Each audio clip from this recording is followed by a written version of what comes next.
आज का जो हमारा टॉपिक है वो है पार्टनरशिप लिक्विडेशन। सबसे पहले हम इस चीज को समझ लेते हैं कि लिक्विडेशन कहते किसे। लिक्विडेशन कहते हैं to wind up means to dissolve. यहाँ हम किस चीज के डिसॉल्व होने के बारे में बात करते हैं? यहाँ हम कंपनी के डिसॉल्व होने के बारे में बात करते हैं। कंपनी जब वाइंड अप हो रही होती है या बंद हो रही होती है तो उसे लिक्विडेशन ऑफ अ कंपनी कहते हैं। ठीक है, यहाँ पर हमारा टॉपिक क्या है? पार्टनरशिप लिक्विडेशन, यानी कि दो या दो से ज्यादा बंदों ने मिलकर एक कंपनी को फॉर्म किया था, एक बिजनेस को फॉर्म किया था, तो उस बिजनेस को खत्म करना पड़ा यानी लिक्विडेट करना पड़ा, उसे पार्टनरशिप लिक्विडेशन कहते हैं। अब सवाल ये है कि हमें कंपनी को खत्म करने की क्या जरूरत आनी पड़ी या हमें बिजनेस को क्यों खत्म करना पड़ा? So there are so many reasons जिसकी वजह से हमें कंपनी को खत्म करना पड़ जाता है। सबसे पहला और मेजर रीजन ये है कि कंपनी को बहुत ज्यादा लॉस का फेस करना पड़ा होता है। कंपनी में प्रॉफिट नहीं हो रहा होता, लॉस ही लॉस हो रहा होता है। इसी वजह से कंपनी बिजनेस को आगे कंटिन्यू नहीं कर पा रही होती। दूसरा रीजन ये होता है कि कंपनी के जो शेयर होल्डर्स होते हैं उनमें आपस में डिस्प्यूट हो गया या फिर किसी इलीगल एक्टिविटी की वजह से गवर्नमेंट ने कंपनी पर बैन लगा दिया या फिर रेस्ट्रिक्शन लगा दी हो, जिसकी वजह से हमें कंपनी को लिक्विडेट करना पड़ता है। अब लिक्विडेशन ऑफ अ कंपनी में क्या होता है? किसी भी बिजनेस को जब हम लिक्विडेट कर रहे होते हैं तो एक मेजर एक प्रोसीजर होता है जिसकी मदद से हम एक कंपनी को इजीली वाइंड अप कर सकते हैं, इजीली लिक्विडेट कर सकते हैं। अब जैसे आपने दो या दो से ज्यादा बंदों ने मिलकर जब एक बिजनेस को फॉर्म किया था तो उस बिजनेस के अंदर है आपके पास कई एसेट्स भी मौजूद होंगे, कई लायबिलिटीज भी मौजूद होंगी। तो हमें क्या करना होगा? जब खत्म कर रहे हैं उस बिजनेस को, जो एसेट्स हमारे पास पड़े हैं उन सारे एसेट्स को हमें सेल करना पड़ेगा, ताकि उसके बदले में उसको सेल करने की वजह से हमारे बिजनेस में पैसे हैं। जो लायबिलिटीज हमारे ऊपर थी, जो हमें पे करनी थी, हमें वो लायबिलिटीज भी पे करना पड़ेगी ताकि हमारा बिजनेस इजीली खत्म हो जाए, लिक्विडेट हो जाए। तो सबसे पहला रीजन जो आपके पास होता है, प्रोसीजर होता है, वो क्या होता है? Sale of other assets. वही बात जो मैंने अभी आपको बताई, sale of other assets. Sale of other assets, जितने भी आपके पास कंपनी में एसेट्स पड़े हुए थे, चाहे वो करंट एसेट्स हो चाहे वो नॉन करंट एसेट्स हो, एक्सेप्ट कैश, आप उन सारे एसेट्स को बेच देंगे। अब उन सारे एसेट्स को बेचने से क्या होगा कि बिजनेस में पैसे आएंगे और उन पैसों से आप अपनी लायबिलिटीज को पे करवाएंगे। नेक्स्ट आपके पास जो होता है वो क्या होता है? Payment of liabilities.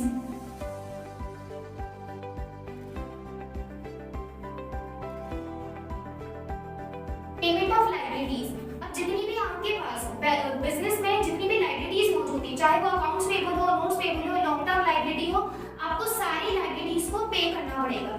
यानी कि जो आपके पास बिजनेस में कैश पड़ा हुआ था, दोबारा आपने क्या किया कि सारे एसेट्स को सेल कर दिया, जिसको सेल करने की वजह से बिजनेस में पैसे है। अब उन पैसों की मदद से आपने क्या किया? सारी लायबिलिटीज को पे किया। पे करने के बाद अब आपका जो मेन रीजन होता है, जब बिजनेस को जब हम वाइंड अप कर रहे होते हैं, खत्म कर रहे होते हैं, तो क्यों कर रहे होते हैं? कि जो भी लॉस होगा वो सारे पार्टनर्स में इजीली डिस्ट्रीब्यूट कर सकें।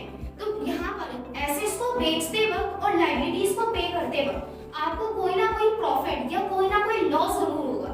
अब उस लॉस को और उस प्रॉफिट का जो हकदार है वो सारे पार्टनर्स होंगे, चाहे वो 2 पार्टनर्स हो, 3 पार्टनर्स हो या 4 पार्टनर्स हो। अब इनको बेचते हुए आपको जो भी प्रॉफिट हुआ है, उस प्रॉफिट को या उसको बेचते हुए आपको जो भी लॉस हुआ है, उस लॉस को आपको पार्टनर्स के दरमियान डिस्ट्रीब्यूट करना होगा। तो यहाँ पर हम थर्ड स्टेप आपके पास करेंगे, distribution of profit and loss.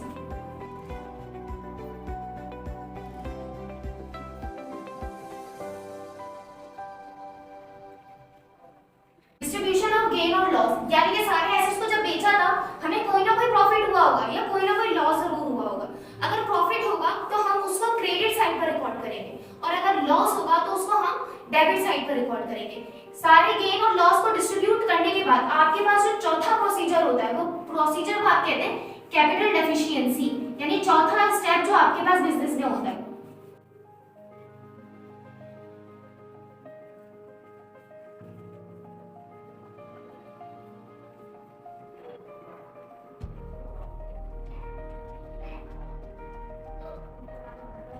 अब देखिए लास्ट फोर्थ स्टेप में आपको चेक करेंगे, यानी गेन जो या लॉस जो भी आपके पास मौजूद था, उस गेन या लॉस को डिस्ट्रीब्यूट करने के बाद हम चेक करेंगे कि पार्टनर की कैपिटल डेफिशिएंसी क्या है।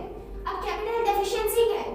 अगर आपके पास बिजनेस में 2 पार्टनर्स हैं और पहला पार्टनर आपके पास ए है और दूसरा पार्टनर आपके पास बी है, ए ने इन्वेस्ट किए 5000 रुपए और बी ने इन्वेस्ट किए 10,000 रुपए।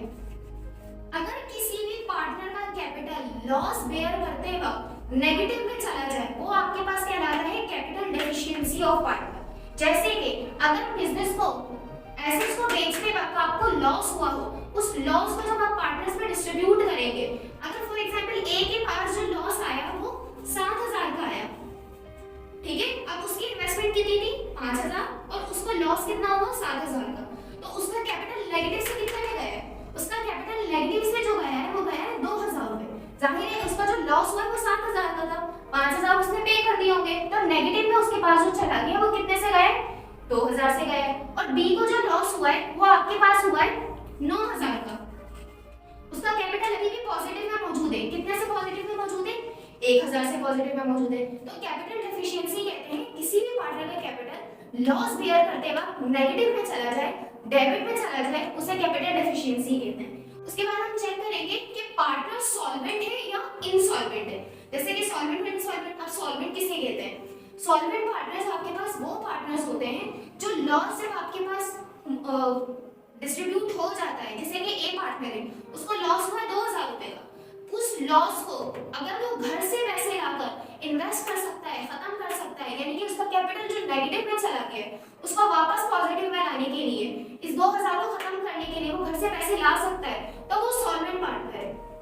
और अगर वो इनसॉल्वेंट पार्टनर है, इनसॉल्वेंट पार्टनर कौन से पार्टनर होते हैं, जो अपना लॉस खुद से पे नहीं कर सकते, यानी घर से पैसे नहीं ला सकते या कहीं से भी पैसे नहीं लेकर आ सकते, तो उनका लॉस जो है वो दूसरे पार्टनर्स पे करेंगे। यानी कि अगर फॉर एग्जांपल ए अगर सॉल्वेंट है तो वो खुद से पैसे लेकर आएगा, लेकिन अगर वो इनसॉल्वेंट है तो बी जो है इसको अपने पास से इसको पैसे देने पड़ेंगे, ठीक है।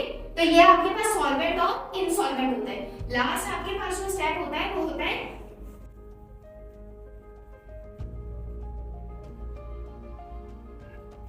Distribution of cash. Distribution of cash में क्या होगा, सबसे पहले आपने सारे एसेट्स को बेच दिया बिजनेस में, ठीक है, सारी लायबिलिटीज को पे कर दिया, बैलेंस शीट में आपके पास कुछ भी नहीं बचा। क्या हुआ, इसको बेचते हुए आपको जो भी लॉस हुआ था सारे पार्टनर्स यानी दोनों पार्टनर में हमने उस लॉस को डिस्ट्रीब्यूट कर दिया।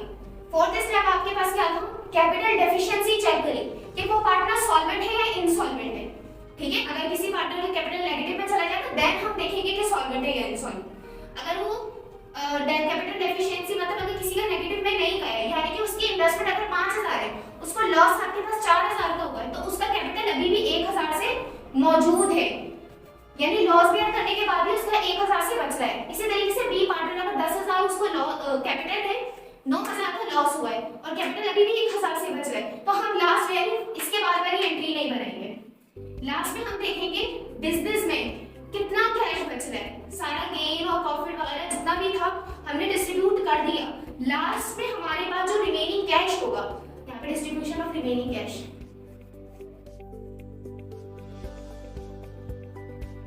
जो भी पार्टनर्स हैं जिनके रिमेनिंग कैश बच रहे होंगे, लास्ट में हम उन कैश को उन दोनों पार्टनर या तीनों पार्टनर जितने भी पार्टनर्स थे उसमें ईद में डिस्ट्रीब्यूट कर देंगे। तो क्लास ये था आपका पार्टनरशिप लिक्विडेशन का इंट्रोडक्शन। अब नेक्स्ट क्लास में हम कोशिश करेंगे कि हम इसकी कोई ऐसी वीडियो बना दें जिसमें हम इस क्वेश्चन को इजीली इसी प्रोसीजर को रखते हुए सॉल्व कर सकें।